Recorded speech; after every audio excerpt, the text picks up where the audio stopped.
নগরবাসী, আপনাদেরকে অগ্রিম ঈদ মোবারক। আমরা এবারের ঈদটাকে নতুনভাবে সুন্দরভাবে উদযাপন করতে চাচ্ছি।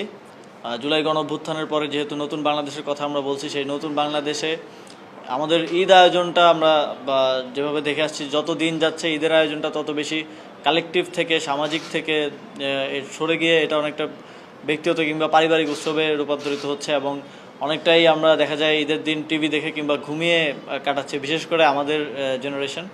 সেই জায়গা থেকে এবারের ঈদটাকে আমরা নতুনভাবে আয়োজন করার, উদযাপন করার একটা উদ্যোগ নিচ্ছি।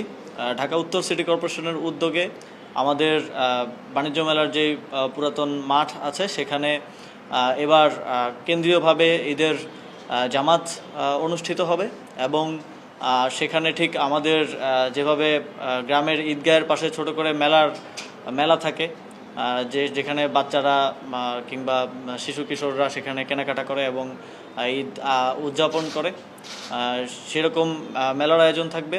একই সাথে আমরা আমাদের যেই পুরাতন ঐতিহ্য সুলতানি আমলেও হয়েছে, সর্বশেষ 1800 সালের দিকেও এই অঞ্চলের মানুষ ঈদের নামাজের পর একটা ঈদ র্যালি করতো, ঈদ মিছিল করতো।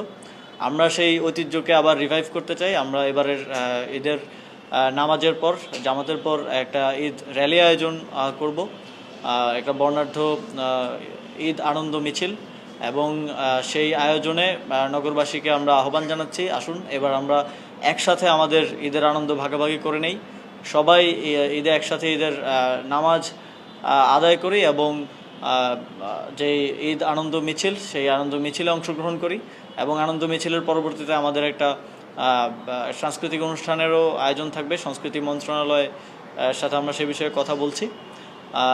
সর্বোপরি আমরা আশা করছি যে আমাদের এই অঞ্চলের মানুষের ঈদ উদযাপনের যেই সংস্কৃতি, ঈদ উদযাপনের যেই কালচার রয়েছে সেটাকে আবার পুনরায় রিভাইভ করা এবং ঈদকে একটা কালেকটিভ অনুষ্ঠানে পরিণত করা এবং কারো ঈদ যেন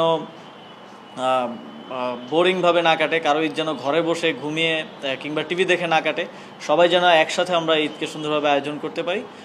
সেজন্য আমাদের এই আয়োজনে আপনাদের সকলকে অংশগ্রহণ করার আমরা উদাত্ত আহ্বান জানাচ্ছি।